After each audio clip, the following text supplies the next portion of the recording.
Namaste students, my name is JVS Dr. Neeraj Bholia, Faculty of Agriculture and Veterinary Science, Jayati Vidyapeeth, Women's University, Jaipur. So today we are going to discuss a practical session, that is familiarization with different solar energy gadgets, and this belongs to the subject Renewable Energy and Green Technology Lab. So in that we will study first the solar grain dryer, and the cabinet dryer is used in that. So what is the cabinet dryer? It is a cabinet type of the solar dryer is there, and it is suitable for the small scale use. So the dryer consists of an enclosed with the transparent cover, and the material to be dried is placed on the perforated trays. So the solar radiation entering the enclosure is absorbed in the product itself and the surrounding internal surfaces of the enclosure. So as a result, moisture is removed from the product and the air inside is heated. So the suitable opening of the bottom and the top ensures the natural circulation. The temperature from the 50 to 80 degrees Celsius, it is attained, and the drying time ranges from the 2 to 4 days. The products like the apricots, the grapes, chilies, turmeric, etc., can be dried in a cabinet dryer. So likewise, convective dryer is also there, and it is utilized for the large scale drying. Convective dryer is used in that purposes. So in that, the solar radiation does not fall on the product to be dried. Air is heated separately in a solar air heater and then falls into the chamber in which the product to be dried is placed. So blower circulation circulates the air from the heater to the grain hopper, and these dryers are suitable for the food grains, tea, tobacco, spices, etc. So in India, about 10,000 meter cube of the collector area for the drying various kinds of the crops and food products and for drying timber has been installed. So one is the space cooling and refrigeration system. This is again a solar system, and space cooling is one of the promising application of the solar energy. It provides comfortable living conditions, air conditions of the keeping a food product at low temperatures to increase itself, its shelf life. So since the energy of the sun is being received as heat, the obvious choice is adsorption, which requires the most of its energy input as the heat.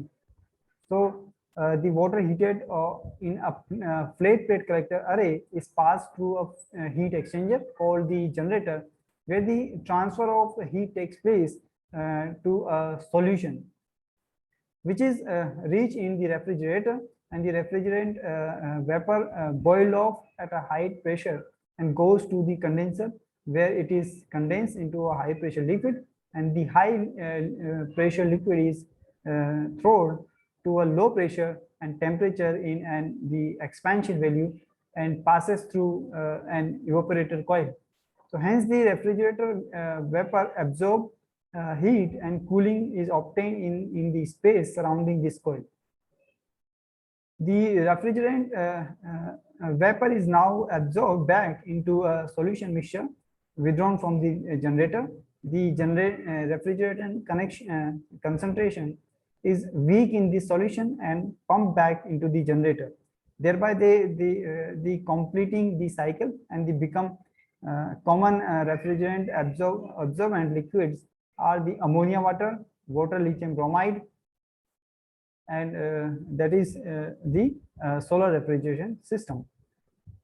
Solar photovoltaic system is another application of the solar energy, and it is a good gadget. So it convert the solar energy into the DC electricity by means of the solar photovoltaic cells. So energy conversion devices which are used to convert the sunlight to the electricity by the use of the photovoltaic effect are called as the solar cells. So because the solar cells can be manufactured from different semiconductors, materials, and their combinations, the voltage generated by a solar cell depends on the intensity of the solar radiation and the cell surface area receiving the radiations. The maximum achievable power is about 100 watt per meter square of the solar cell surface area.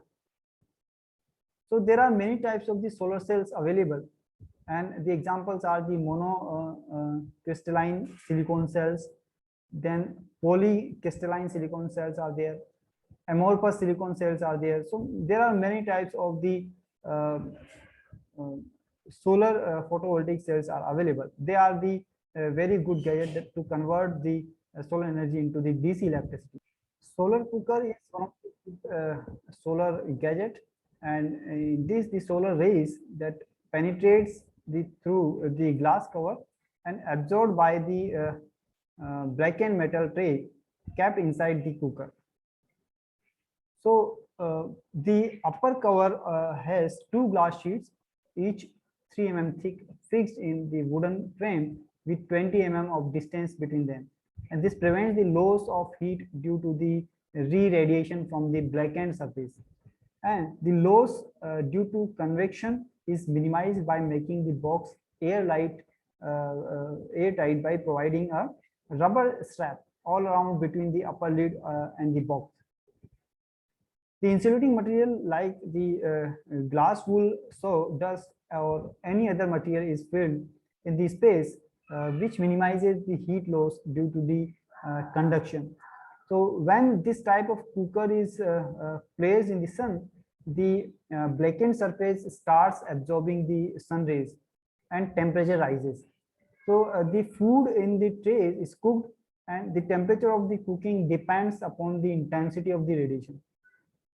So the size of the box type cooker is 50 by 50 by 12 centimeter, and overall the dimensions of the new models are 60 by 60 by 20 centimeter. So this type of cooker is termed as the family solar cooker, as it cooks sufficient dry food material for the family of 5 to 7 people, and the temperature attained is about 100 degrees Celsius. When the addition of a single glass reflector, 15 to 20 degree more temperature is obtained, and making cooking time is reduced. The solar dryer is again one good solar gadget, and because we used traditionally the drying process, we dry the things in the open area and on the ground or on the roofs. So natural drying is different, but solar drying is have a different system. So there are some instruments available. For example, the cabinet dryer is there. So in the cabinet type solar dryer, it is suitable for the small scale use, and the dryers consist of an enclosure with a transparent cover. The material to be dried is placed on the perforated trays. The solar radiation entering the enclosure is absorbed in the product itself and the surrounding internal surfaces of the enclosure. So the result, the moisture is removed from the product and the air inside is heated. The suitable opening at the bottom and top ensure the natural circulation, and the temperature from the 50 to 80 degrees Celsius is attained, and drying time ranges from the 2 to 8 days. Then the convective dryer is also there, and in the convective dryer it is used for large scale drying, and air is heated separately in the solar air heater and then forced into the chamber in which the product to be directly is placed. A blower circulates the air from the heater to the grain hopper, and this can be used in the industries. One of the instrument, or we can say the process, is the solar ponds. So the solar ponds is a simple device for collecting and storing the solar heat. The solar ponds combines the solar energy collection and sensible heat storage. The solar ponds are also called the solar salt ponds because the natural ponds convert the solar radiation into heat, but the heat is quickly lost through the convection in the pond and the evaporation from its surface. So a solar pond, on the other hand, is designed to reduce the convective and evaporative heat losses so that useful amounts of heat can be collected and stored.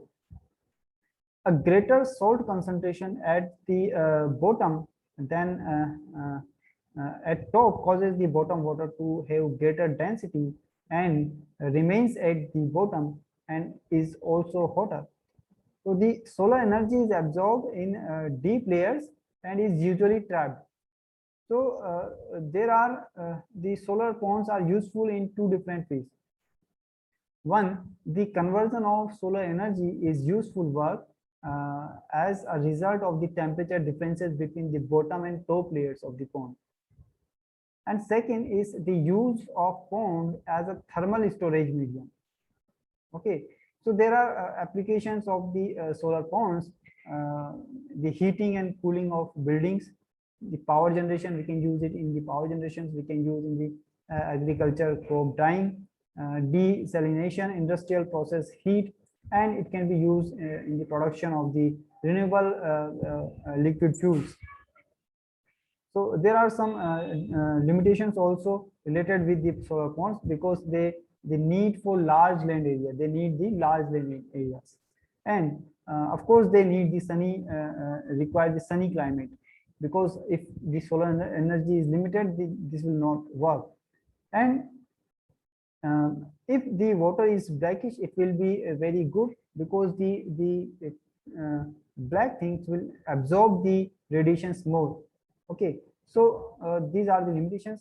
And as we studied that the two types of the solar dryer system is there, likewise the two types of solar ponds are there, the convecting and the non-convecting. Okay, so these were the introduction or the familiarization with the solar gadgets. Hope you are satisfied with this video session. If you have any doubt, any query, you can write in the comment box. And this session is powered by Digital Version 2, Jyoti Vidyapeeth, Women's University, Jaipur. Thank you.